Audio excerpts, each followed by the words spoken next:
Hello, ladies and gentlemen, and welcome to. Oh my goodness, Travis told you. Honestly, I was quiet there for a second because I wasn't sure what was going to happen with my audio. I forgot to check it. And people, if you do any singing, audio, podcast stuff, might know there's this thing called echolocation or echo. Well, there's echolocation, but echo cancellation. I think we've complained about it a bit before. Where StreamYard they have this feature, and I think it is good for if your mic is like not the greatest, or if you're in a room with a lot of people, a lot of noise. So it has a feature, but when you have a good mic, it just makes it awful, and it just destroys the audio. I'm always mad. But the thing is about StreamYard is I'm very happy with the service. It provides a lot of great things for a podcast, but I just wish there was a default turn it off completely option. So, because when so many times you listen, and it's like, oh, and the mic still sounds like fine, but I've heard people describe it as like a fishbowl, which is like, not out of the realm of possibility. But yes, here we are. This is the last, I assume, the last Travis told you before Christmas, and I think there'll be one next week. I'm gonna be off work and stuff like that, off my my daytime job, so that's gonna be good. So excited for that. Sorry, I'm like, Derpy, we just started. No, you don't gotta be late. That's I've been really bad. This is for the live people only. I've been really bad announcing, oh, it's gonna be ahead of this time, just because the schedule's been all over. I think in the new year, and even probably next week, I'll probably be say, hey, it's gonna be this day and stuff like that. It's one of those things where it's just life's been hectic. So it's one of these things. Sometimes I don't know, am I going to be able to go live at 8? It's, do I just record it? So I hate promoting this is the time and then pushing and pushing and pushing. I do it last after 9. I hate that. I hate that so much, so I don't like to promote time and everything. So hopefully in the new year I'll start being like, okay, this is the time, but you never know. Life is hectic right now. But I'm happy doing this and stuff like that. What I'm not happy about is this fucking cardigan. I like the cardigan a lot, but so like it does this thing for the viewers. It'll like fold like the way like a dress shirt would, right? Like for the audio listeners. And it was fine, just got it. And then I washed it, and now like it stays like that for a little bit, and then the collar just keeps flipping up. Now I think that maybe they've designed it, and I'll show you, so the collar's supposed to flip up. I don't like the look of it as much. No, not really. I look like I'm fucking Cobra from fucking G.I. Joe and stuff like that. And Derpy, don't worry, we're gonna be getting into the DC. We got lots of stuff to say about DC. Also, that's a lot of topics. That's a lot of Travis told you in the news right now, right? Like all the other studios are quiet. They're doing Christmas stuff, and it's like, boom, DC's popping off every second day. There's like something. I was surprised there wasn't anything today. But anyway, so there's this. So I keep trying to flip it. Maybe I just got to train it. So there's that.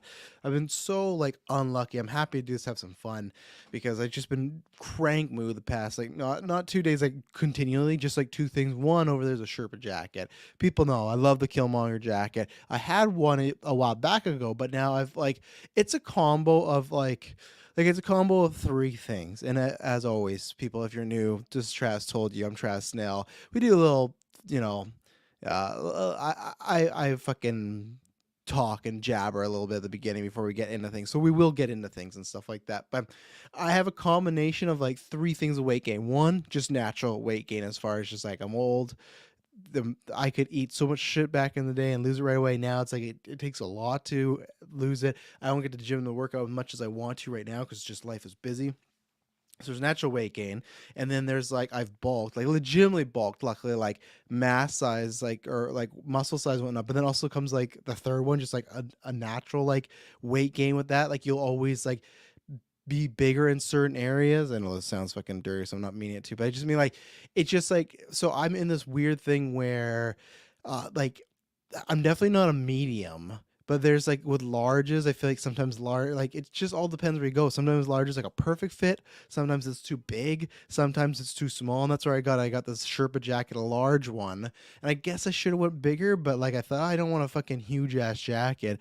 Doesn't fit all. This place is terrible. They seemed good and everything. And then it's like, oh, well, to return it, we don't have a return label. So you're going to pay $10 to $40. If you want to exchange it, it's like, ugh, so I'm going to just try to sell it.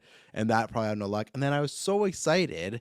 I got a Joker Christmas sweater. You can look it up just off it's Merchoid or whatever it is. Because I've been looking for a Joker Christmas sweater for years. And I love this design. Finally, when I'm like, okay, because there's always something off where like I want it to be colorful, but I want it to be cartoony. Like there's all these boxes I check. And this one checked all the boxes. Looks great. Everything color scheme. You go look it up, and then I got it today, and I measure myself, put those right amounts, and like I'm still the same size, and it's not that size. It's a large, and it's like the whatever my chest is. Nope, not that. So it's just like, oh my god, like the jacket one's annoying. At least Merchoid, I think it's like there's not this fucking like, oh hey, you have to pay this. No, they're like an actual website. This one was just like it is an actual website, but now I'm like, man, I fucked myself. I have this jacket, and it just, oh my god. And this jacket I've been after for a while, like getting a replacement of the Sherpa line one. So I was pissed about that. So been like bad luck all around with just like little first world stuff. I get annoyed, but it's just always like I just have so much of a list of things to do, and luckily I was talking about this with someone last week where they're going through really tough times. So you just got to think of the good things. And that's me. We're a couple days away from Christmas. I'm going to have 11 days off.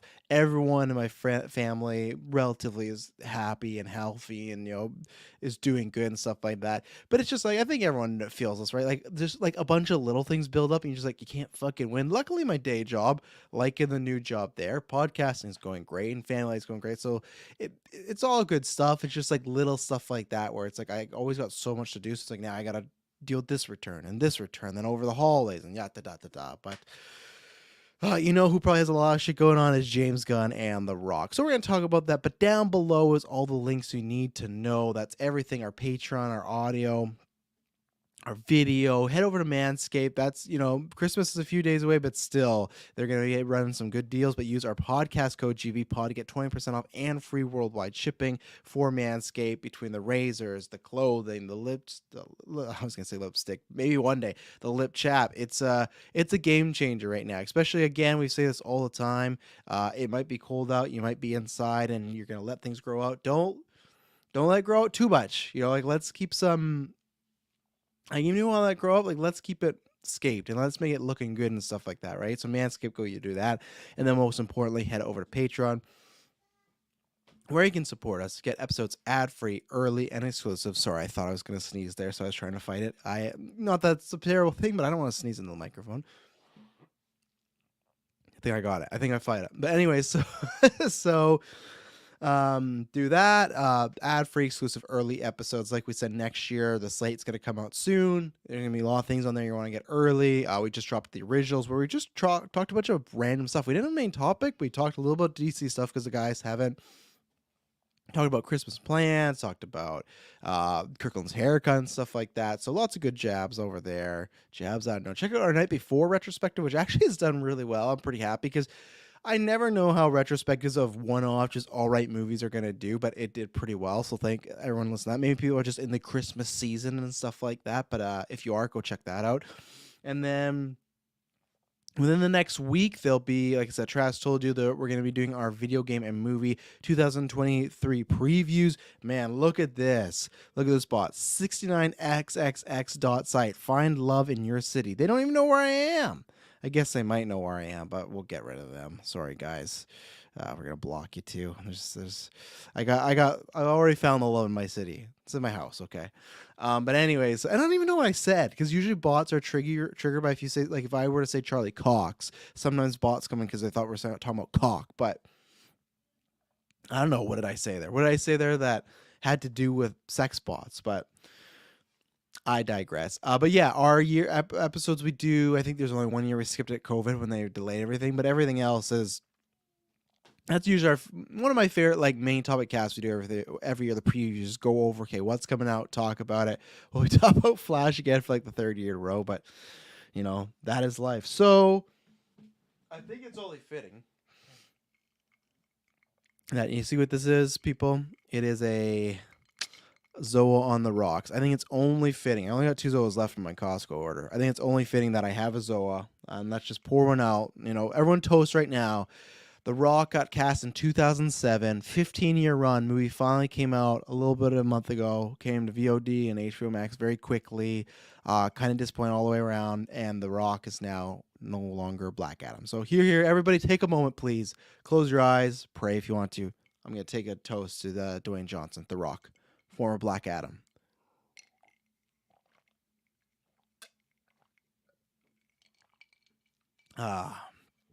Sorry, Dwayne. Didn't go your way. So, I meant to do this. Yeah, thanks for cheers me. There we go. So, it's been quite a journey, right? And I think I've said this a few times on Trash Told You News and even Vodka Stream, where it's just like it is crazy. Where I think the two things are crazy. That we have that whole journey with Henry Cavill. He's in, he's out, he's in, he's out, he's back, does this whole announcement, and then he's gone. So that sucked. And now same thing with this, where to me it's not as emotionally draining because like I've gone back and forth of like to love The Rock. I could still say I love The Rock. I think he has, I think people have talked about his ego's maybe gotten a little too big. Yeah, here, look at this fucking card again. Just flipping. So I'm just going to keep it like that for now. But anyways, people have talked about that. Hey, maybe he's getting a bit too big for his britches. I think there's some of that, but also at the same time, like, I get why the guy has an ego. Like, he built up his career pretty good, and I understand. And he's had success after success, all these things and stuff like that. Energy drinks, football stadium or football leagues, not even stadiums, production companies, stuff like that. So I get it. And I think he always thought that when he was going to jump into the superhero realm, it was going to be a lot bigger than it ended up being, right? And obviously, we don't need to go over everything. We know the story of Black Adam, of it coming out, doing all right for an opening, but as it went on and on and on, didn't really perform. So let me find the statement from The Rock, and then I'll get the James Gunn one's not really anything that important, to be honest, because we'll talk about why it's not that important, why I think this is kind of it was an interesting thing, but obviously now, past few days or weeks now, it's like we get an announcement of a director, a cast member, something like that, and then it's, them putting out a statement, Gunn saying a statement, all very hunky-dory and stuff like that.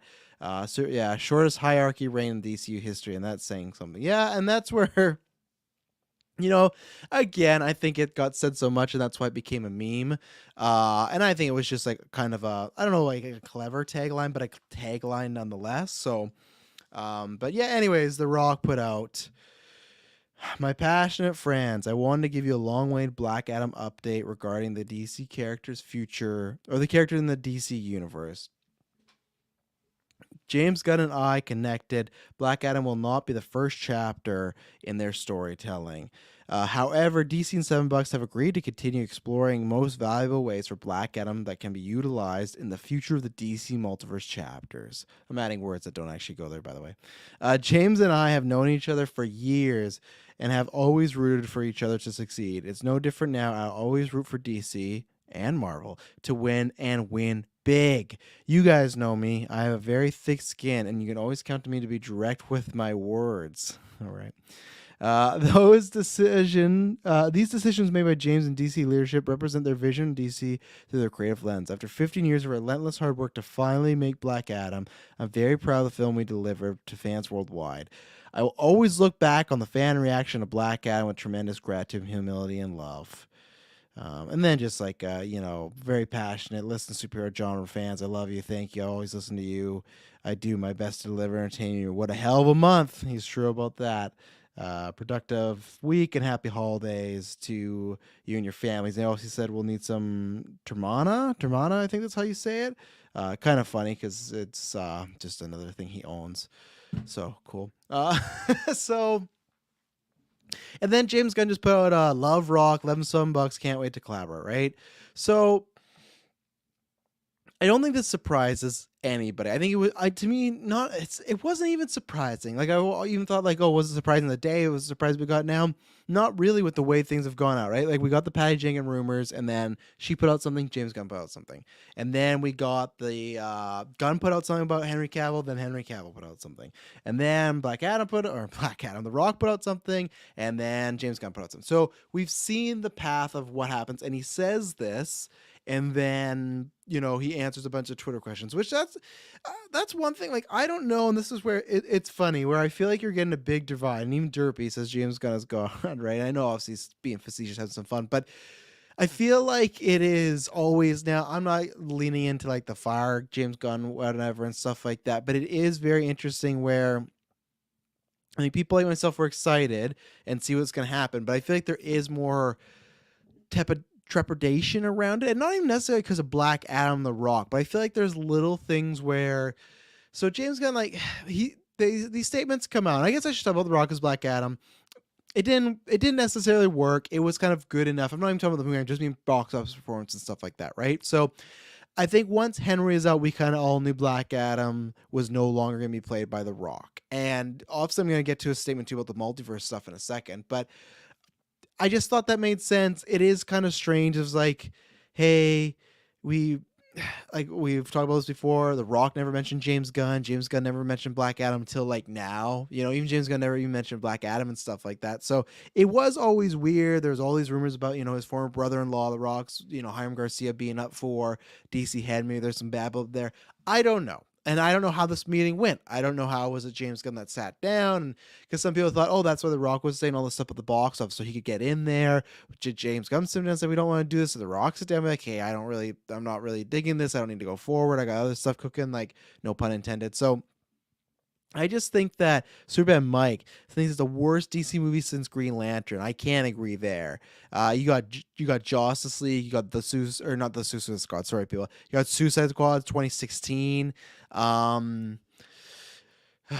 think Jonah Hex, didn't that come after Green Lantern? Like, I think there's still a few that I would fight you on that are definitely worse than Black Adam. I'll give you that. But obviously, it's all subjective and stuff like that, right? So that's just my personal take where I couldn't agree with that.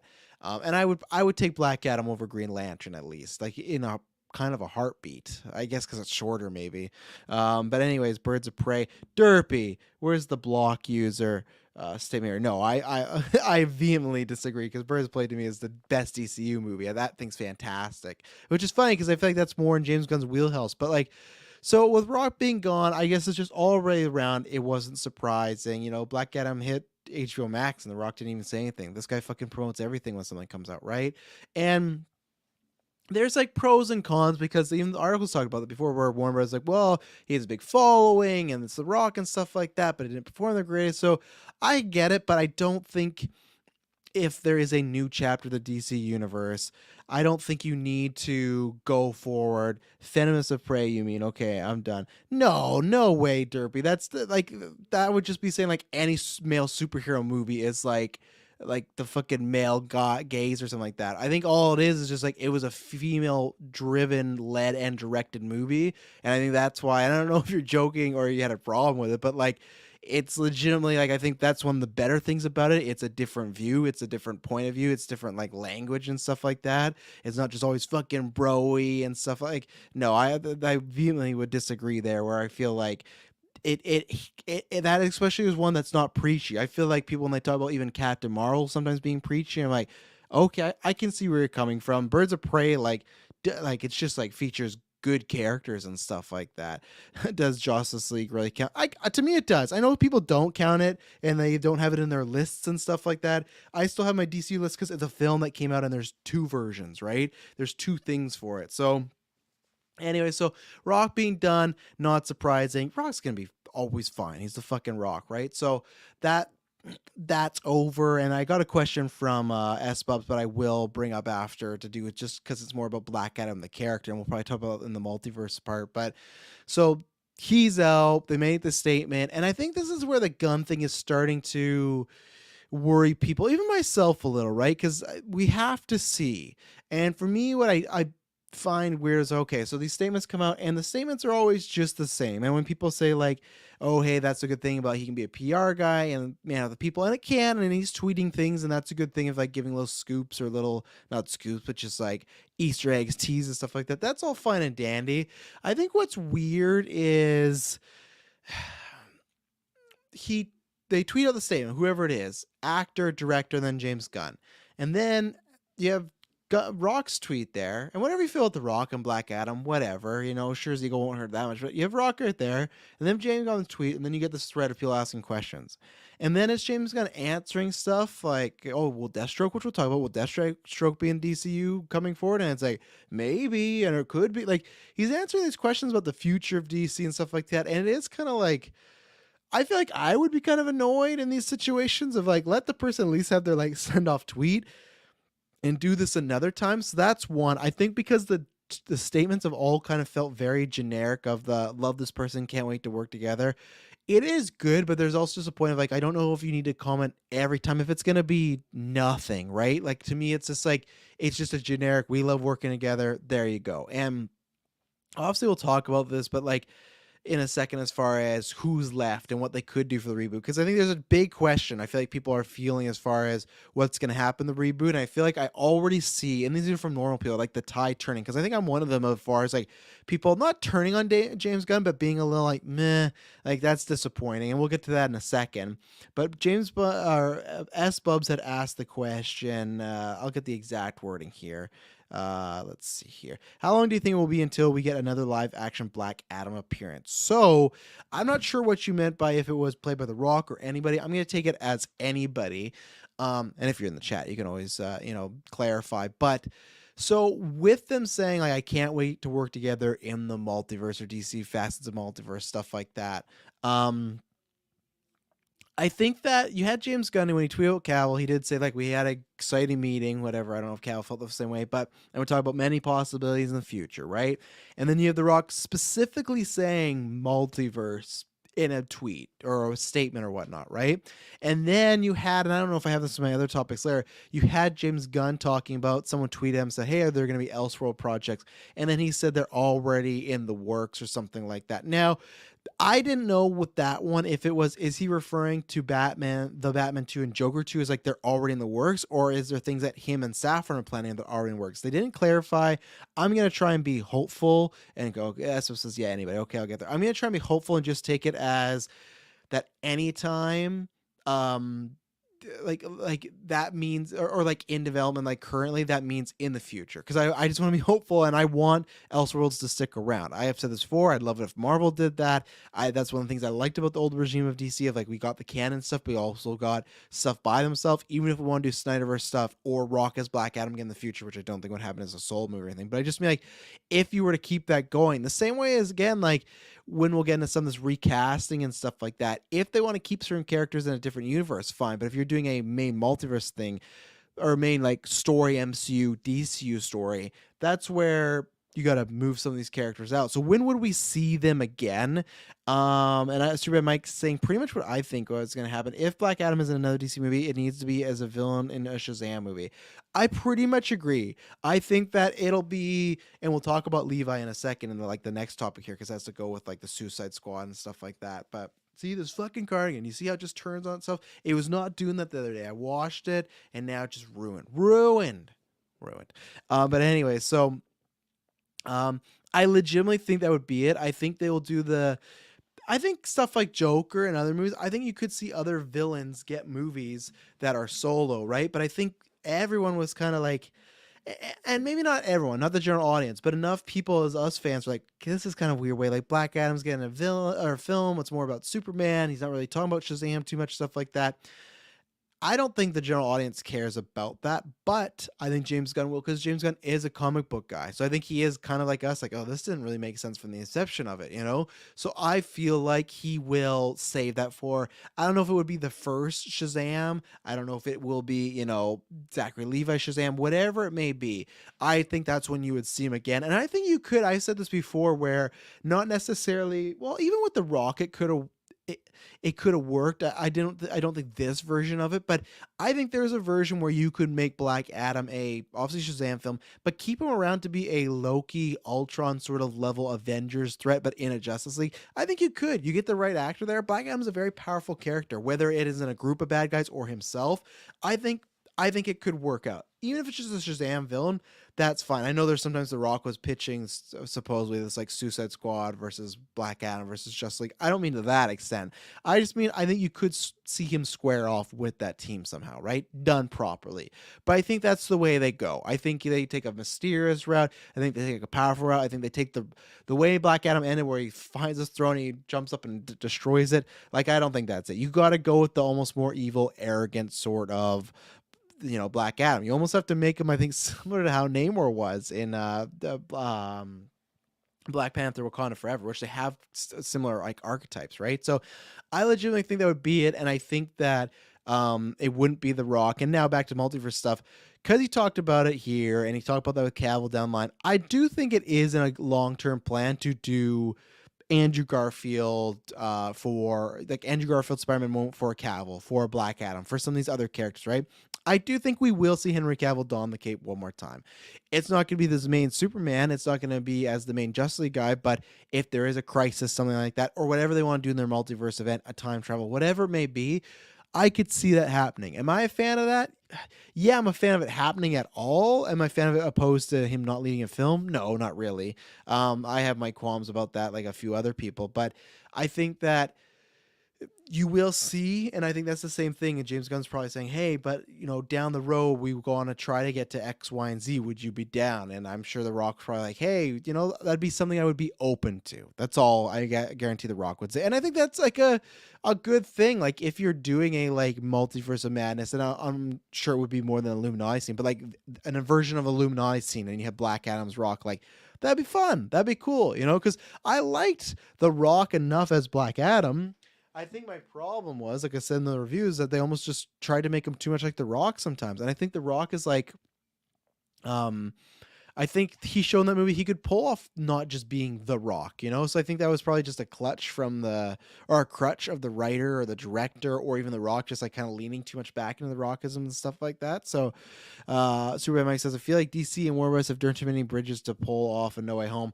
Yeah, but at the same time, look at Andrew. Like he hated the way those things went. Go watch the interview with him and Amy Adams. He talked about like how that was such a crushing experience, like doing Spider-Man and the studio just caring about like the marketing and the toys and all this stuff. But he came back because you know why? How many times did he mention Kevin Feige and they're doing such great work there? All you need is something good there. And the same thing is, all you need is a big payday. I think The Rock would pony up and stuff like that. Everyone keeps talking, this is Fanboy Clay, everyone keeps talking about Crisis like it needs to happen next 4 years. Crisis needs to be the end game. I agree. That's why I think 10 years. That's why I keep saying 10 years. Because my hope is that if this goes well, it's 4 years, but then an extension, stuff like that. To me, yeah, that is 10 years. And that's why I'm kind of thinking like Endgame was 10 years-ish, right? 2018. It's 11 years, but somewhere in there, I think I agree with you. It should not be in the 4-year plan, but I think that's kind of like a pitch James Gunn is saying like, hey, we want to get this up and running, but eventually we'd love to do other things. What if he's pitched of like, and I'd be so down. That's why I'm giving him the benefit of doubt until not even January, like January a little bit, but a little further than that, because I feel that, I don't know if we're going to get the full picture, but if it legitimately was, hey, for 4 years, we're going to do the DCU, James Gunn and Safran's DCU, right? And then in the year 5, we're going to start dipping back into Cavill Superman or Dwayne Johnson or the Snyderverse, stuff like that, right? Or releasing the Ayer cut. Because I believe there's part of him where he says, hey, right now we're focusing on new stories, but down the line we could change stuff. And I think that's kind of it. Like, why does he want to lead with all the soul stuff when he could come up and say, hey, look at my new stuff, and then in the past kind of give some people happy? Same way as Feige, right? Like he didn't build the MCU off of, oh, we got Andrew Garfield come back and we're gonna have Hugh Jackman. It's like, no, from I'd say for like other than one Far From Home and that was after Endgame, from an Iron Man to Endgame, that was built off of Feige's Marvel back, right? Not saying Feige's back, but like him and the team, that MCU, that stock raised everybody up, and that made it so Andrew Garfield could come back. That made it so you could have these big moments, and supposedly, I didn't even drink my Zoa. I was gonna say supposedly. Not supposedly, Hugh Jackman's coming back, and then supposedly all these other characters for Secret Wars, right? So you can't lead with, I'm going to do Crisis or I want to do multiverse stuff right away, but I do believe he's probably used that as a template to be like, hey, look at what Marvel's done. We want to get to that point.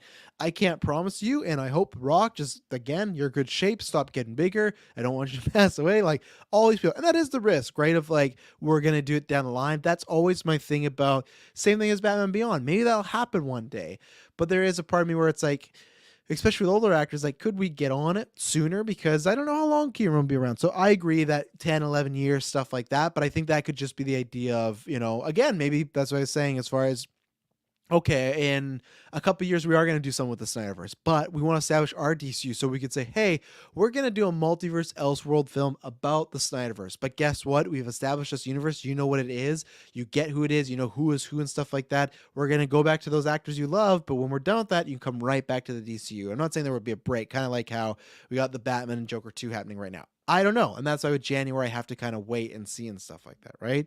SWAP says, doing Crisis so soon would be the same mistake as going to BVS second movie in the DCU.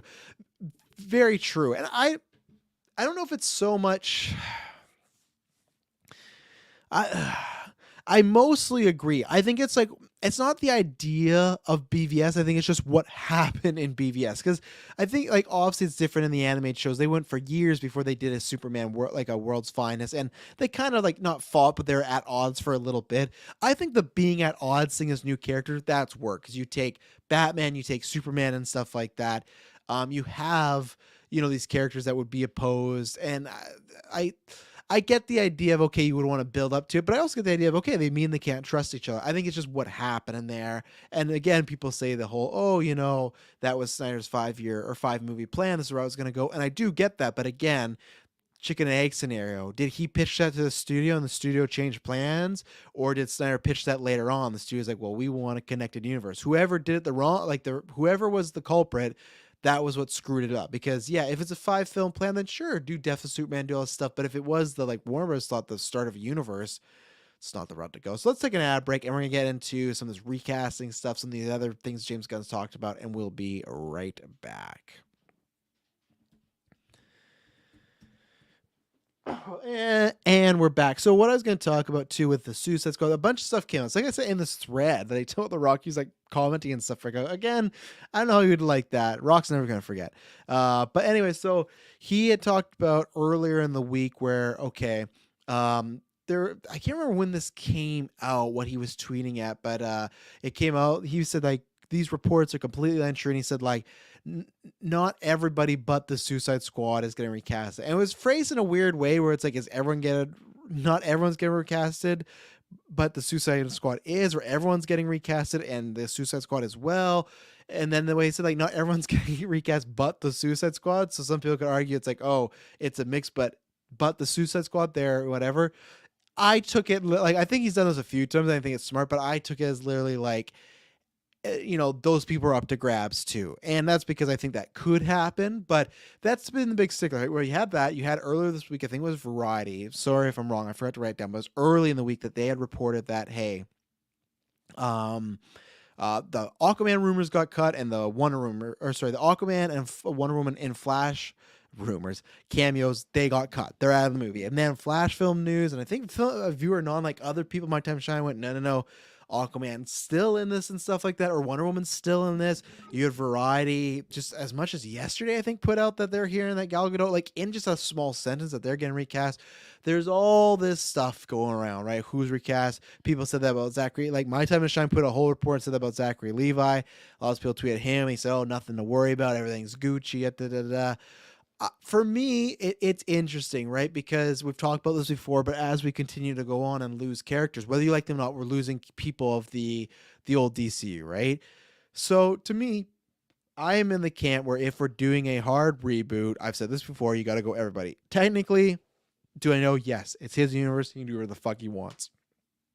He could call it a hard reboot and recast 50%, whatever, right? But for me, it's just like you gotta do a hard reboot and get rid of everybody. Have Suicide Squad, have Peacemaker 2 come out, stuff like that.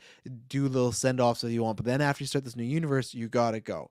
And that's where it's like, okay, if these rumors, and I don't know, because we've seen a lot of scoopers lately, like lately, they're like going at each other and stuff like that, right? As far as like, no, that's wrong, that's right, everything like that. But there's been multiple people like My Time to Shine, Danielle RPK, that are just like people that are like in the C but C plus, almost B, have been like, no, it's just gonna be a hard reboot and stuff like that, right? And then other people, oh, it's more soft. So you really don't know. There could just be mixed things on purpose out there, and I think that's where I've seen the most turnaround from a bunch of people. I feel like it's been weird to watch people that like different things of DC, but they're coming together on this one point where it's like I feel like even like so, like I could take like people I'm on the vodka stream with, other podcasters I don't listen to because I think they're maybe not like, and not like on our level, like higher up, that I think they're kind of assholes, to like the GV crew, to people like Brent, who like want a hard reboot, it's like nothing else and stuff like that, like people that are very in different fandoms and stuff like that. But I feel like it's all people are looking at Gunn, and I think it is very strange. And I think no matter what you feel, whether you like BVS or Cavill or not, it would feel very strange if a bunch of people get hard rebooted, but Suicide Squad and Peacemaker don't, right? Or if half of it doesn't, right?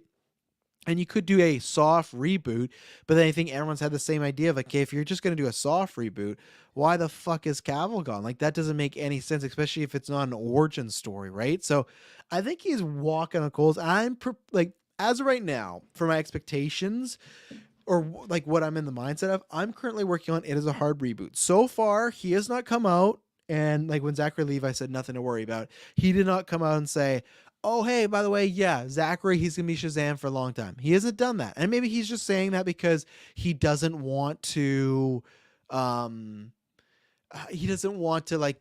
maybe it's undecided and he doesn't want to put Levi on a pedestal and stuff like that. But still, like, he hasn't said anything of that. It's all been mostly the goodbyes, right? Or it's been something like the Reeves thing, right? Oh no, that's still happening and he's by himself and stuff like that, right? So I'm taking it as so far we've lost some people, we've lost Cavill, and like talking about like who's next as far as like that, right? And I guess we'll get into the fucking Ray Fisher stuff too, Jesus.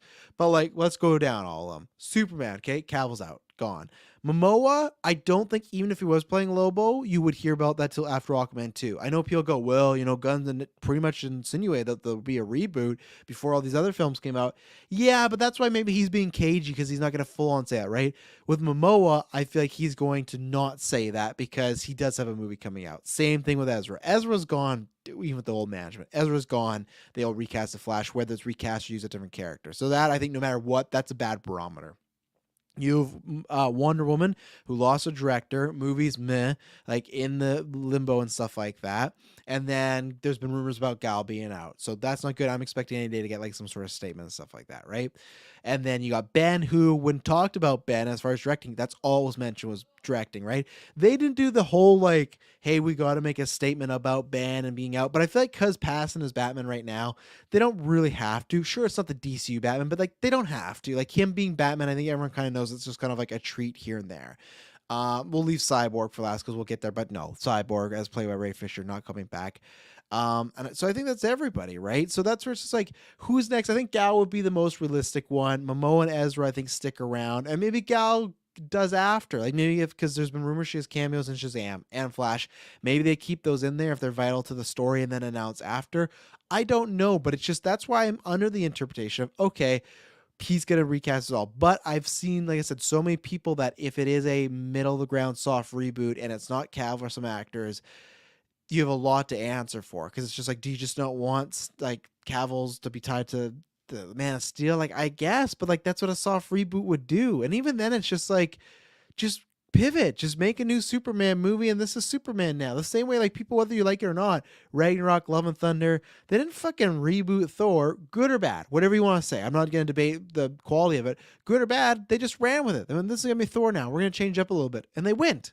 They use stuff from his past. They try their best to be like, oh, this is why he's changed. This is why he's a little, crazy and stuff like that. He's been through some stuff.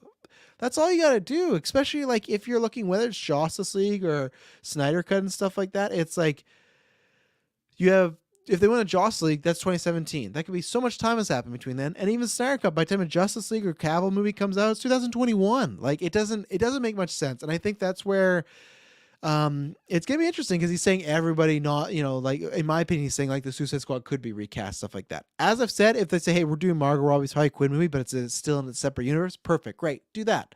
So when we get the old, and I think next week, if there's not much topics, I'm gonna do like a what I want from like James. We're gonna do a fan cast one in the future of like the Justice League, and me and all the GV crew gonna do like a fan draft and stuff like that. But to me, I'm probably gonna do like a phase one of the DCU, what they should do, what I want to see, what they shouldn't do, stuff like that. And I'll probably send it out to Patreon so you can send me ideas and stuff. I think that'd be a fun topic because news will probably be light next week.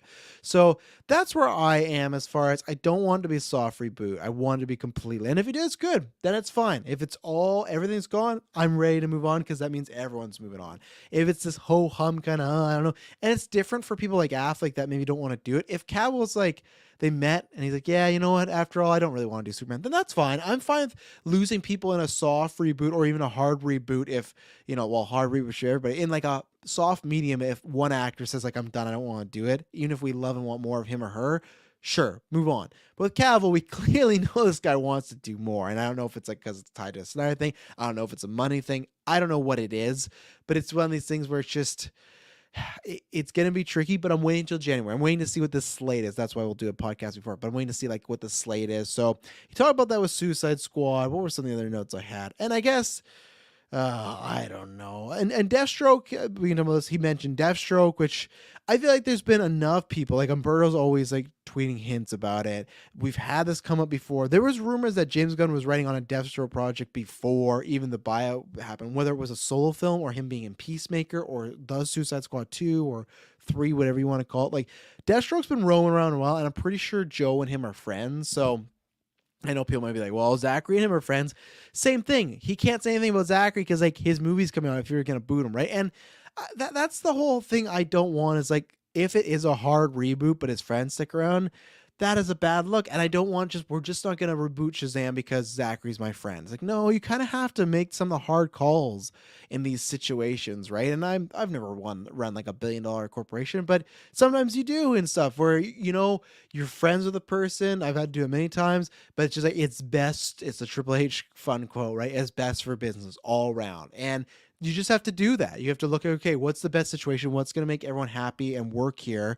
This is what's going to happen. And that's where I don't want you to be like, well, because Zachary's my friend, we hang out at Comic Cons, you're going to stay at Shazam, but everyone else is going, you know? So we'll see. But I feel like that's an undercurrent happening right now. People going like, even people like myself that are really excited for Gunn. It's like, I don't know. Like, I don't know if, but again, that's where it's like, it's our reading into things. It's what we've seen so far and rumors. So that's why I'm going to like give them a second to get it together and go and stuff like that. Right.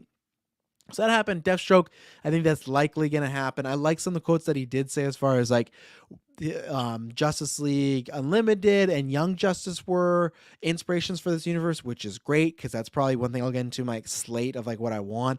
Bat Family for sure. If we're talking about Young Justice, like I think that has a lot of capabilities. That's why I hope we don't get like just a super young Batman again, like someone that could be getting a, I don't know, maybe they got to do a fucking year or two. That I don't know. I always like the BVS route. Obviously, they killed off Robin, but we'll get in that another route. You know, like I said, maybe next we'll talk about slate things that I do want. So Deathstroke, that was good. I'm sure bring that character on. I would like to see that. Joe, like I guess that's the same thing, right? Too. You could say, hey, if it's a hard reboot, it can't be Joe. I guess there's something about that I would be fine to hand wave it because he was in a fucking cameo for like, I don't know, less than 2 minutes. So that would be I would be fine with. But let's see what else. Yeah, there was nothing else and then other than the Ray Fisher stuff. And this is like a very touchy subject with Ray Fisher, right? Because there's like a whole web of woes, I think I called it on the originals, where I've said this before. I was a Joss Whedon fan, but enough has come out where you go, okay, the guy, maybe not the greatest. And, you hear those neck cracks? And then anyway, so this happens. And I do believe a lot of stuff because like Ray said this about Joss Whedon and Haman and all these things, and then there were just other people that would back them up in different degrees, right? Like stuff about like he never put it like the Ben Affleck was staging a walk out, but that's something we've heard multiple times from people like, hey, at one point he was trying to get the Justice League cast just to walk out. Ben Affleck didn't care probably at that point because his life was in shambles and he's Ben Affleck. He would have been fine, but the rest of the cast was probably like, this could be our big break. Like we're not going to do that. And I completely understand it. So the thing is, this happens, right? And it's years, I think it's been a year now, but tons of back and forth and investigations and all this stuff and everything like that. And then like there was a point where, and I, only a few people know this, you know who you are. I'm in a Twitter group called the Support Group, and we got together because in the midst of some of the Snyder stuff being really bad, it's like we just want to, because there's people around us that are really friends with Snyder, not friends with Snyder, like friendly and like Snyder a lot, where it felt like they just couldn't be reasoned with, and luckily don't really associate too many of them now. But even then, so it's like maybe they don't want to see this, and it's just like, and it's not bad stuff against Snyder. It was just purely the fan base and how toxic it can be and bad stuff like that. And we would talk about things, and I think we kind of got this feeling eventually, and it just eventually it felt like, and I could be wrong, but this is just the way I'm reading it, where these complaints about management and everything like that more so just became him to get like a 15 minutes of the month. And that sounds terrible to say, and I don't like saying that because like some of the claims he said were awful about management and Joss Whedon and stuff like that, and I do believe those. So it's one of these things like I don't want to say this stuff because it makes it feel like I discount the other stuff. No, people can have some hard truths but also make some mistakes, and I think with the Twitter especially, he's made some mistakes as more of late where it just feels like, okay, that era ended, right? Like everybody from there, it always felt like with him, there had to be another person. That could be true to the story. But with James Gunn, it's like, okay, so months ago, there was something where James Gunn was doing a Q&A, and Ray tweeted him, so explain this, and he had screenshots of Alan Tudyk when he was saying, he was defending Joss Whedon at the time, which he's not taken back, but apologized for because he didn't know the situation. But Gunn liked the tweet, okay? And then Ray's was explain this, and Gunn went, sure. And he explained that eventually he unliked the tweet, and the reason he did that is because like he agreed with Alan, because apparently he's had no bad experience with Joss, stuff like that. But then he did see what Alan said and looked at the situation, and I really don't have anything to like know or do about this, so I'm gonna unlike the tweet because I have no right to do this because I don't have enough information. Okay, and then Ray Fisher said thank you. So again today, or a couple days ago, Ray Fisher quote screenshot all the scenario, right? And he puts on Twitter. And I know this is just like Twitter stuff, but this is something like at least with James Gunn he's gonna have to deal with. And I think it's I don't know. And that's where I sometimes believe some of these recasting stuff, because I could see maybe that's why Ray's getting riled up because he's gonna lose a role. Maybe some of his friends are gonna lose a role. I don't know. I digress. But he tweets this out and all everything and just says like, oh, James Gunn and his grace on Twitter, and he gives his pseudo apologies and yet all this stuff, and he's pointing out that James Gunn deleted these tweets. Now, if you don't know, James Gunn has this feature where every 6 months his tweets delete. Now, whatever you want, because I see people, why does he have that feature? Well, I go, well, clearly he has that feature because he fucking almost lost his whole career over the last time. And people go, oh, if he's not tweeting anything bad now, why does he have that feature? I don't know. Ask the dude, that's up to him. Maybe he has PTSD for saying whatever. But the thing is, and that's where people just will not admit the point of Ray. And actually, I'd see like a lot of people that are heavy in the Snyder Cut were kind of not turning on Ray, I'll say, but we're like against him. Like, this doesn't make any sense, bro. Like, you should take this down. The point is, the reason these tweets are gone is not because he's trying to hide anything. All his tweets are gone from that time. And like, he's trying to make this big point that like James Gunn's being shady and scummy, and like his last thing is that that's what it takes to be running DC. And even then, if it's like this pseudo fake apology, why did you accept that time? Why did you say thank you, James Gunn, stuff like that? Like, why didn't you call him out more? And then James Gunn said the same thing as far as like, hey, these tweets all delete, stuff like that. It has nothing to do with you, Ray. And Ray didn't say anything. Cyborg's definitely gone, and that's where I feel like there was definitely a time where Ray was gone. And I don't know if it was something where over time, like I said, it was just a needing attention, or if it's something he doesn't even know. Maybe it's just something that is an issue for him. And I know there's even some of my mutuals don't even want to talk about this because it is like a touchy situation. I even talked about that. You see my Twitter thread with Ray where he was talking about it, but it's just like, it's tough because he is kind of right, because there's people that fan base, because if he says like, hey, I kind of with Gunn on this one, they're just gonna like call him racist for not defending Ray Fisher. It's like, people can have great stances or powerful stances in the past, but be wrong. And this is one of them where it doesn't matter if Gunn auto deletes his tweet. It's like, oh, should that be a thing he does? That doesn't matter. The point is like, his tweet was trying to call him out for deleting tweets when they all get deleted, So as far as tying that all together, Ray Fisher's gone. Right? He's not coming back as Cyborg no matter what it is. And I feel like I don't know what the dude's thing is. And that's why I feel like, unfortunately, I hate saying it, but it just feels like a wants attention, because like that's when he gets the most, because people have said that before. And I've never tried to dunk on the guy, but people have done that before, where it's like, look at his tweets when he tweets about this, like just his regular career stuff, and then looks at tweets about DC. And that's where I feel like if you fully support Ray Fisher, go support him in other things. But for me, he's kind of got past the point where that era is done. All those people got fired and gone, everything like that. We can move on. There doesn't need to be a fight with James Gunn, and that's why I feel like that he's pushing into a toxic side of the crowd of like that already or after James Gunn had needs like to fire him and everything like that. It was weird. It's weird, and he didn't respond. So to me, that just seems like you got like, and he didn't take it down. That's just like anybody else in like I don't care, like a Fox News, stuff like that, getting real information given to him, and they keep like the false story up, right? So it's not to that level, but Ray Fisher, that's over. And I don't know, I liked him enough as Cyborg, but he he brings some of the worst drama nowadays with this type of stuff. Like this is just not something that's not needed. It's a DM. Like, and I think that was some of my problem too, where there's multiple occasions where it's similar stuff like the gun thing, where it's little stuff like, why don't you just DM the person? And that's because he's trying to get clout, in my opinion. Maybe it's unpopular to say, but that's what it comes off as, and it's pretty shitty in my opinion, as far as, because I think what happens is now with all this stuff, it makes his old stuff look bad. It makes people question the old stuff of like, oh, was he really telling the truth? Did this really happen? And I think a lot of it did, but he puts it in a question. So I don't know, not a fan of those antics, but luckily it doesn't really matter. Like, I guess, like, I imagine he probably will tweet at James Gunn again in the future about something, and when he makes a mistake about something, he's like, see, I told you about, but it's just like, why is it your fight anymore, dude? I understood before when you had people that dealt with you and the management and stuff like that, but when you've probably not even met James Gunn, it's like, why is this your fight? You're not part of this deal. You're not going to be Cyborg anymore. I don't know. So let's take another ad break, and then we'll be right back with a few Marvel news and some trailers. We'll be right back.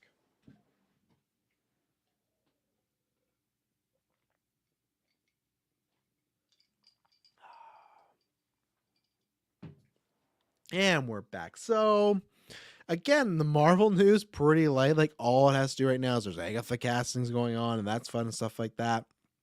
And all the things are just what was I gonna say? Rumors, like speculation, like little stuff, nothing too big and everything like that. And this is like the biggest one that My Time to Shine put out, which is interesting because like there's a lot of scoopers. It's tough though, right? Because with the Flash stuff, it's like, could they edit things, the pictures unlock? Who knows? But if they get one wrong, they'll just keep going on. But she had put out that Isa Gonzalez was the top choice for Sue Storm, which it's interesting, right? Because as I says, I'm down for these rumored F4 castings. I am a bit like, I don't know where I am on Isa. I feel like this works and is good because I'm going to say something that maybe sounds like terrible and stuff like that, but just stick with me. Isa Gonzalez, I like her. I like her. And I feel like I've said this before when she was rumored for like the Elektra castings, where that to me was not a good choice. And stuff like Ambulance this year, she was really good. But there's other times where I feel like she's just kind of all right. There's times where they use her a lot as eye candy, or the performance is just kind of nothing that needs to be that special, right? And this might be a controversial thing, and people might push back on it, and I'm sorry if they do. Try to explain it to me differently. I don't think Sue Storm is like a super hard character to play. I don't think it's someone you need a thespian, so that's why I think this works. Where Elektra, I think, is a harder character to play. Sue Storm, I don't think so. You have to be likable. You have to be able to portray smart. You have to have chemistry with Reed Richards and do some heroic stuff. I don't think it's like, even something like when I was talking about the Superman stuff, and I said, oh, you just need someone to do the good things, good basic things. It's like, a good basic thing, that sounds terrible. I'm like, I know it does, but that's not how I mean. Where like Superman as a character, you have to look, you have to portray being hopeful, happy, charismatic at times. Just be Superman, right? But I don't think that you have to, other than the odd emotion, you got to get the general beats down being a good actor. It's not like playing the Joker. It's not like playing, even to me, like, people might think this is bad, but even to me, like, Batman has more range than Superman. I think you need like a better actor for Superman. There's certain characters where I don't think you need great actors. And I think she can be great. So that's good, because I feel like in put in certain situations, she could deliver. I think it's just back and forth. But I guess the good thing is, like, I feel like her more recent work is getting better and better. So I'm fine with that. And then the Diego Lugo one keeps popping up, because this happened months ago where Grace Randolph in there talking to a Star Wars character or Star Wars actor, right? And people are trying to guess and everything like that. And then there's someone that put out that, oh yeah, it's Diego. And then there's a few more people that put it, yeah, we were hearing Diego. It's like one of in the running, our top choice, stuff like that. And it's very interesting because I'm not surprised, because I know there were so many rumors around like Comic-Con time, this and that, of all these people. And I think that I always said you were never going to get just an all-white Fantastic Four, and that's why anytime I saw a rumor of just a bunch of white people, I went, no, I don't think so. I feel like they're going to change it up a little bit. Superman Mike says you can make any character deep and complex depending on how they're written. Absolutely, right? And that's where I feel like Sue's definitely had those moments, but I just don't feel like she's constantly that character. I don't think it's someone that is, like even to the extent of, like I'm trying to think of other characters right now in the MCU, like because you could say like an Iron Man, but that's just very Downey like, right? And even Captain America, that's where I feel like Chris Evans, perfect example, is a good, sometimes great actor. He doesn't always have to be a great actor to be Captain America. You know, like I feel like he's never gonna be on one of my best stuff. Man, Chris Evans is the best actor. No, he's just always solid, good, sometimes great to give him the moment.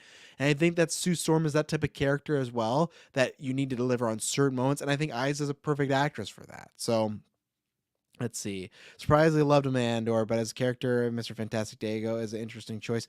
The reason I'm fine with that one is because you need somebody that can be a bit of an asshole and likable at the same time. And not in the Downey sense. It's almost like anti-Downey of like not like comedic and stuff like that. You just want to believe Reed is a good guy. With Iron Man, it's like, hey, he's a good guy, but underneath all the bullshit and stuff like that, Reed is like, to me, he's a good person all the time, but his superhero choices or his genius choices are the enemy, the evil in him, right, and stuff like that. And you could argue that about Stark, but even then, Stark was kind of an asshole at the beginning when we meet him. Even he's still always a asshole, right? He's usually like a big time womanizer, or he says offensive things and stuff like that. Where Reed, to me, he's not that. And if he says an offensive thing or says something that upsets people, he doesn't know he said it. And I feel like if you look at Diego Luna, at least in Rogue One, I feel like he has that where he's on the side, like the good side, but he's very arrogant, and you almost want to dislike him at times. And Andor, I think you do have that a little bit, but I feel like these are the early beginnings of that, so you don't see it too much. I feel like we're getting a lot more of likable Andor, because we're seeing his life and his mother and his sister and and all this stuff, right? So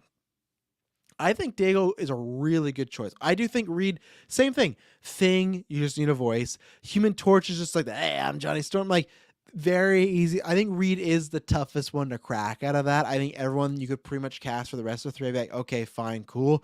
Reed is the toughest one. Just like Doom is another tough one as well. So I like that. And then he even commented this week though, where he said like, hey, for the next 2 years I'm busy, and then after that I don't even know if I want to do film. There's two ways you could look at it. I guess there's three ways, right? As far as like, I think Fantastic Four is like 2026. 2 years from now is what, in 2024. So it could be like, well, that could be around the time they're filming. It might work out. Unless someone tell me in the chat if I'm wrong, if it's 2025. But okay, maybe it works out time wise. Or maybe he is busy where he's gonna be doing other stuff. And the way when he said like, I don't even know if I'm gonna be doing film, almost made it sound like he may even be like directing or stepping behind the camera or something like that. Maybe it's just he likes TV better, so it could just be that. But I feel that he kind of insinuated that there might be more to his career, or it's just a lie, or like he says he's busy for the next 2 years. It's like, yeah, he's busy because also he has to do Andor, but then after that, it's like, is that going to take 2 years? I don't think so. So he's just bullshitting. He's playing Wolf and doing the Kevin Feige Marvel thing, like, oh, I don't know, we'll see everything, but because he didn't say no.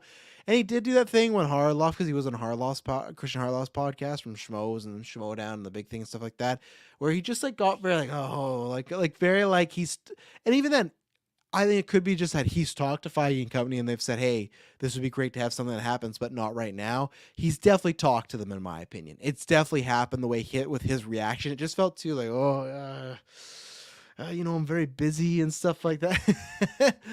So I don't know. Espa says if Isa is Sue, if Isa as Sue leads to Brandon Farrah as Johnny, that'd be great. Oh my goodness, that is fantastic. Like I'm with you because I think he was tweeting that out after Nope, and that's one of those ones where I'm like, yeah, absolutely. Like those whole, and that's where it puts the bed. Like, and maybe here's the thing though. Like, okay, last week we talked about Jeff Snyder said that Austin Butler and his team were campaigning for the role of Johnny Storm. One, this would definitely disprove that. But two, that could show why it's disproven is because his agents were like, yeah, we know you're doing this. We really want this. And they're like, well, and I guess you can make it work. But it's like, well, we might have a Hispanic Sue Storm. And I don't know if that's going to work with you. I don't think you can do the Fantastic Four thing again. We're like, oh, someone's adopted. No, you can't do that. So to me, it's like, then Johnny would also be Hispanic. Like, there's a good chance that all the leads are Hispanic except for like the Thing, and they'll make him some random white guy, right? So they'll be like, oh look, there's one white guy in here, the token white guy. And I'm fine. I don't care. There's nothing about them that needs to be white and stuff like that. They're just a bunch of smart people that get superheroes or superpowers, right? So Brandon, though, that'd be great because what we saw from Nope, I feel like that's like, okay, I could see a Johnny Storm there, and then good, save Austin Butler for Gambit or something like that. We don't need him as Johnny Storm. Like, and I think I said this on the cast. If not, I'm just reiterating, or if I did, I'm reiterating. It's just like, Austin Butler's too good for Johnny Storm. When I talk about like Johnny Storm's one of the characters that I don't think. I think it's good to always, you want a good actor in all these roles, because when it does come down to the big emotional scene, crying scene, death scenes, you need someone to pull that off. It's just the rest of the time I think like Johnny Storm gonna be fun loving, arrogant and cocky, and that's just like a relatively more easy role to do, right? Austin Butler doesn't need like an easy role. You need to give him. And that's where I feel like there's an example, like a Gambit. I think you might feel like that's an easy role. I don't think Gambit's an easy role. I really don't. I feel like you have to have charisma. You have to have that lone soldier thing, and you gotta, or like a lone soldier on the inside as far as like, oh yeah, absolutely yes, Bubs. Austin Butler for Gambit and Keke Palmer as Rogue. Keke Palmer as Rogue. I know she did it for Halloween, so it's probably not gonna happen. But that is fucking perfect casting right there. Like her attitude. There's one. Sorry again. I feel like Rogue is much harder to play than Sue Storm, and stuff like that. And the same way with Gambit. And I'm not trying to hate on the Fantastic Four because I would counter and probably say Reed is probably harder to play than Gambit and Rogue. This is completely all subjective in my mind when I'm looking at the call sheet of actors, actresses, and characters, right? Like I go like, okay, I can see that with that, where Butler, he can go do one of those characters that requires a hard character, lots of work and stuff like that. But that would be fucking just a dream team. Even though they'd probably like tone down the sexuality a lot. I'm not sure, Bubs, if you've read comic books or if you've even watched the animated show. That's big time where it's not. If you haven't, watch along this year. We'll be doing the retrospective and stuff like that. But yeah, so we'll see. The good thing is, like, there's still, while we're getting lots of rumors and lots of stuff like that. So that's what I like about this time. Like, okay, we see this person, stuff like that.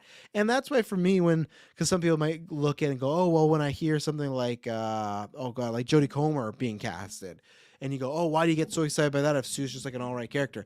Because to me, like Jodie Comer is like 10 times the actress size is. So that's where it's like, okay, she can do baseball, but then she's just like, I know she's going to bring it. Or Jodie Comer to me is an actress that could like raise the material that Sue Storm gets. Where Isa, I think, can just like bring it. Dago, I think, is someone that can bring it and raise it. I guess Magic, because I think Reed's a hard character, but I think he can really bring it. So we'll see what happens. Like I said, I don't think casting is going to be like anytime soon and stuff like that. Probably next Comic-Con now. I feel like with the way it's going, just I don't know, just because when else are they going to announce it, right? And there's lots of stuff. And if there's these rumors are slowing down, then to me that makes sense. So yeah, we'll see. Let's see. Super Mike says, "Hear me out, Rami Malek as Reed."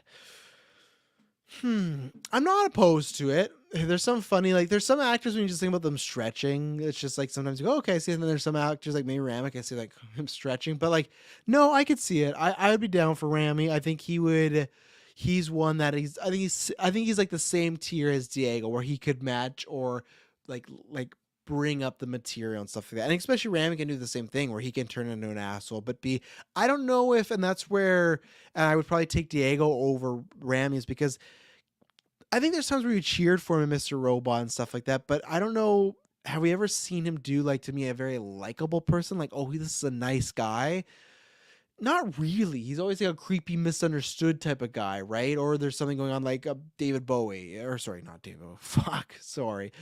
Freddie Mercury, where, okay, very charismatic, very like a nice person, but at the same time, you kind of had it there where he was an asshole, but I feel like that is like almost Johnny Storm, where it's so eccentric, a charismatic person, right? You have to, with Reed, you have to find the person that can do the Tom Hanks good guy, where it feels like a regular guy, but that's hard to cast. Hard to cast someone as like a regular good guy that's a scientist, right? So I'm not opposed to that. I'd still go Dago over that, but I'm not opposed to that.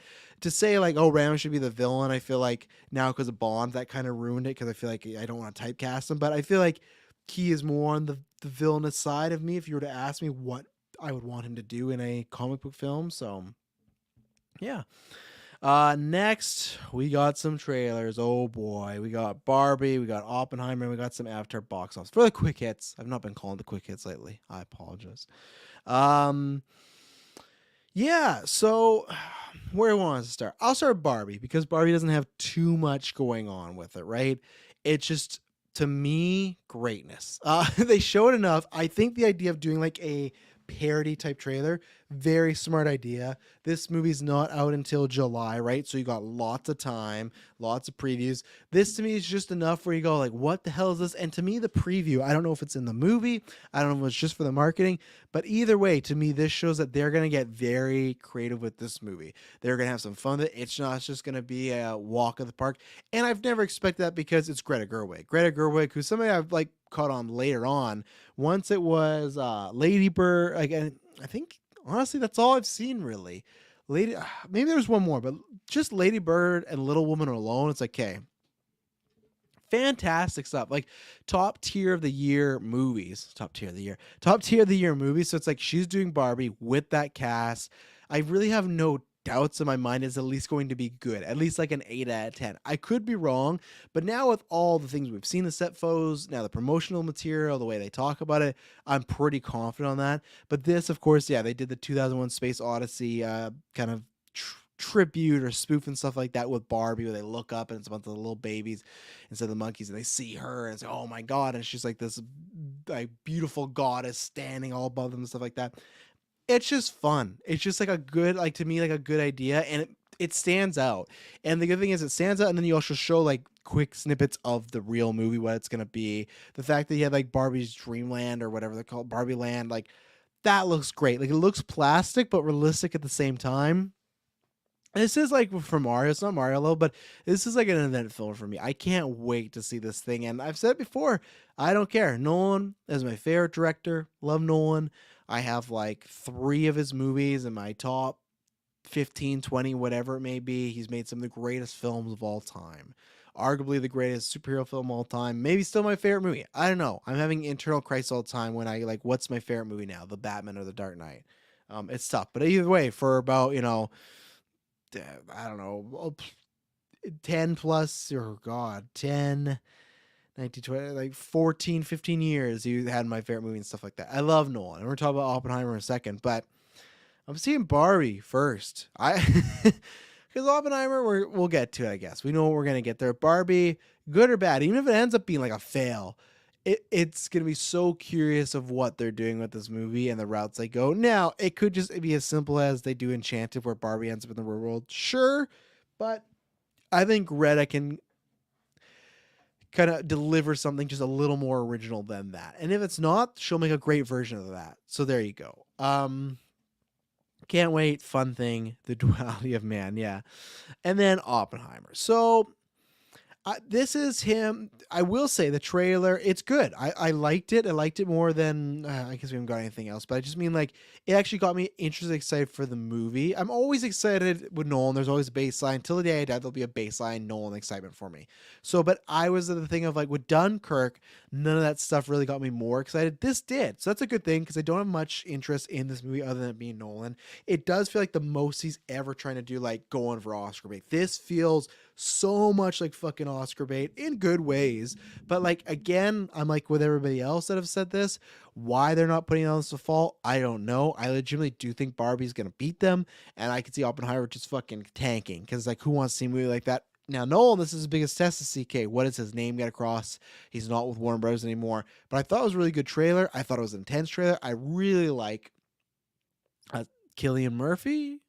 Oh, I got in this debate about this a few weeks ago or a month ago, if it was Cillian or Son. I think it is Cillian. But anyways, like, I'm very happy for him to have like a leading role. He's had leading roles before, but in this stage of the game where I feel like he's, I guess Peaky Blinders kind of helped him out too, but I just feel like he's always been like, oh, I know that guy, but leading a Nolan movie, that's great. They always worked good together. So he looks really good. Like, I could see him getting a Best Actor nom if this goes well. My only worry is the performance might be too reserved, like a Ryan Gosling and First Man, so they might not do it. But I'm just saying on the trailer, I'm like, okay, I can't wait to see what he does. A lot of great eye acting going on, so it made me excited. It's just I'm not much interested in the atomic bomb. I don't have much interest in Oppenheimer. I'm not a big history buff guy when it comes to real world stuff. Like, I like knowing things, but that's never like the way people like pride themselves in knowing this war and this and blah blah blah. Like, I always tuned out, because I guess it's just kind of like, unless I'm interested in it, I don't need that information. And I'm not interested in this. I'm not interested in the atomic bomb. I'm not interested in Oppenheimer. Like, I don't care about that. I care because it's Nolan. If this wasn't Nolan, I would only be watching it as the best picture. And I'd definitely wait till home. I won't wait till home because I know Nolan's gonna do a spectacle, and I know he's gonna make some. There's gonna be some shot or some scene or some sequence where everyone's walking out of the theater and you go, "Wow, you had to see that on the big screen." Nolan is that type of director. He will deliver a big screen experience like no other. Right? He did that with Tenet. He did that with Dunkirk. So I know that that's why I'm there. I think this is a good trailer. I think this will hit certain people right and go put this on their radar. Go, I really want to see this. But for me, I like it. But didn't convince me to go see it before Barbie. I think, like I've said before, I'm gonna try to take, if I need that day, take it off and go try and do a double header. I'm literally gonna do like the memes, going one and going the other and stuff like that. I'm excited. It's gonna be a great day of movies and things like that. The same way, well, I guess not anymore.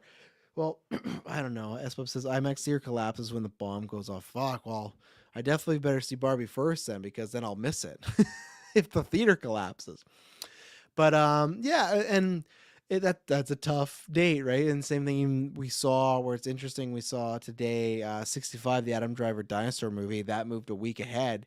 And it's like, I forgot about this because, like, oh, good move. I was saying this in GH chat because it moved away from Scream, but that's in the next week is the same thing as Shazam. Which is funny because, like, I feel like I'm happy with that because I had a bigger struggle of what do I want to see, Scream 6 or Adam Driver fight dinosaurs, because Adam Driver to me is the greatest actor in the world right now, and I love the concept of this movie. It's gonna be fun. Or Scream 6, one of my favorite horror franchises. What am I to do? 65 versus Shazam. I know in our Discord, I'm sure people listening, big Shazam fans. I'm not really. Don't dislike it, but I'm not dying to see this next one. I think these trailers have been pretty meh, to be honest. Like, I think this is gonna rank pretty low on my movies next year. No shadow of doubt, I'm seeing 65 first. I can wait for Shazam, and that's where I'm happy for me personally. But as far as what it's going to do, and I actually do, what I was saying is, I feel like there's more people that we're going to see 65 in Scream versus Shazam and 65. Now you might go, oh, Shazam's this big superhero one. It is, but it didn't do the greatest. And also just like the first one. And it's more of like a family type of film, where 65 isn't, where with Scream versus 65, they're both not family films. So I think I could see that being okay if we have to move. Let's put them here. You can't do it in February because you got Ant-Man and the Wasp Quantumania. January, I feel like they should have done January. I know you got Avatar running right now, but it's like, and I know people look at January as like the fucking shit end of movies. Sometimes that happens where they just drop crap there, but it's like, you could have made it your month. You could have made it, you could have made it something good. The same way, like, February wasn't a huge month until like really Black Panther released there. It's like, okay, we can fucking make money and bank in February. Let's release some stuff there if we can, right? So I don't know. Espo says, do we know if 65 is PG-13 or rated R? No, we don't. I feel, okay, I've already said that this movie is gonna eat it. If this movie is rated R, it's really gonna eat it. Because like, you need all the appeal you can get. I doubt it's rated R. I think it's gonna 13. I don't see anything in that trailer that would make it be rated R, unless like the action and gore is just like through the roof. But I don't think so. I think you gotta go PG-13 at least to get something back there. And then Super Bad Mike says, Nolan kind of turned me off when he pushed for Tenet to be released in theaters at the worst point of the pandemic. Yeah, and I think a lot of people are like that. I think that and the way he handled himself with Warner Brothers definitely turned some people off. But, Super Bad Mike, I will say, that's probably more like, fuck, as I adjust my cardigan again. This cardigan is fighting me. I just got to sit on it and turn it back because I'm set. Again, I'm not doing this. Maybe it's supposed to go all like this, but I still don't. Not a fan of that. It's like around the neck. No. But Superman, like, the audience didn't know that Nolan super pushed for it, and they just see his name, right, and stuff like that. So that's the thing where we know that, but how much does the GA care about that? No, they just, now, does the GA care about a movie called Oppenheimer? I don't know. We're gonna find out. So that's what I said. I think with him using laser guns, it's a classic PG-13 movie. Absolutely, laser guns with CGI dinosaurs, I think they're safe. So there you go. And then finally, let's see here. Finally, Avatar's box office, it has come out. It crossed 500 million today, actually. So it's interesting, and we can't really gauge what's going to happen here because you can't gauge, like, look at the first one, the phenomenon that one was, right? But we talked about this last week. Last week, the expectations were it was going to come out, make 500 million opening weekend. Didn't do that, was about 70 million shy. two ways you're going to look at it. I was like, hey, didn't hit expectations. It's going to slow down. It's not going to be the huge hit that everyone thinks it's going to be. Yeah, but it also made 430 in an opening weekend. Now, Black Panther Wakanda Forever kind of did that, right? It made almost like 400 million. I think it did maybe in its first weekend, because the whole joke was like it beat Black Adam in its first weekend release versus a whole month. Um, I think that's good. I think the thing is, like, the stats for the Saturday to Sunday hold was really good. And this weekend, it's supposed to only drop like 50 to 60%. Now, it's interesting because we had talked about, or I guess not we, I talked about this in the GA chat a little bit when me and Brent were going back and forth, when I was like, what's going to be the next big superhero movie that doesn't have that big drop, right? Because so far, before, it used to be like really bad if you had a 60 drop, like 60% or more drop. Nowadays, that's just like the norm, the drop that happens. It's like, Jesus, it's big. So, someone cut that out. Jesus, it's big. With Avatar having that drop, that's good, but it's funny, like, that's something similar, like the Batman had like a 50% drop, but then it's the thing of like, well, the Batman didn't open as high as some of those other superhero movies, right? It's still good opening, and that's what ended up happening for domestic. It opened 134, so like the exact same as the Batman. So it's that thing of like, yeah, they're dropping to a similar one, and it's 50 to 60%, but the opening's not as big. As I've said before, the telling tale of this is maybe later on than that, but to me, it's week 3 and week 4, and maybe also when Ant-Man comes out, like if Ant-Man comes out, it just goes away. I still don't foresee it having the Top Gun legs or the legs of the first one, but the Top Gun legs, just like, it felt like it didn't go away, and I felt like everybody was talking about it, saying good stuff. Now, yes, I'm in a bubble of film Twitter where people talk about, oh, I didn't like it, this, that, but I feel like even in my real life where I've talked about, oh, it was boring, I didn't like it. I said it before, I think it was on Originals, maybe after I were, I was gonna see it, Emily. She talked to enough people that didn't like it. She's like, you know what, I don't really like the first one, and I don't need to go to this. I feel like I've gotten enough people to tell me that they didn't enjoy it from just general audience people, where I go, no, that's gonna bomb. This thing's gonna hit $1 billion hit $1 billion. I think it could still be in the top 10, but to be like the Avatar one, no, I don't think that. I've always said billion is the barometer for me. I thought, to me, billion is like a confirmed fact. After that, that's where I go, okay, I could see it doing like a 1.4 to 1.6. I think it could get in the top 10. But that's where weeks 3 and 4 are really going to play out. Still, not even a week out, 500 million. That's a great run so far. Weekend 2 is going to be good. You got to put some boots, but that's not going to affect it too much. At some point, I'll do it. I'll probably review it on Trustology when I see it, but I haven't got around to it. And there's times where I could, because now I'm seeing it alone. I could have seen it, but I don't want to go out in that cold weather. It's fucking freezing here, and that's not happening. So, but to me, the people that are trying to, sure, it came in below expectations, the people that are trying to portray it as like, oh, it's chugging below, it's not gonna do as good as people thought. I'm not gonna do that, because I still think it's gonna have a really good, successful opening box, like just a box office run. And I also just think like there's lots of time left. You know, Ant-Man's still like February 17th, and until then there's not much out. So there you go. That's going to do it for today's Trash Told You. Like I said, shouldn't be back tomorrow unless something massive were to drop. But check out, I should promote at the beginning, I will be on Marvel Alliance, returning finally. Thursday's just been the worst. I haven't been able to make it work. I feel so bad because I said I'd be on every month, but it hasn't happened. But that'll be happening, movie preview. And again, if you don't hear from me on any other cast or watch me on any other cast, a Merry Christmas or a Happy Holidays, whatever it may be to you and your family and your loved ones. I hope everyone has a good, safe holiday. If it's super cold, stay in if you can. Eat some food, watch some movies. If you got to work, be safe out there, stuff like that. Just take care, have fun with family. If you're alone, do something. If you got friends, do something. Even if you're alone, you got no friends, you move somewhere, play some games, watch some movies, go get yourself some fucking food. Make yourself a fucking turkey. Doesn't matter. You can have a bunch of leftovers. Who cares? It's Christmas. Have a good time. Everybody, stay safe out there. Thank you very much, as always, for tuning in to this and other episodes this past month. Really appreciate it. And I promise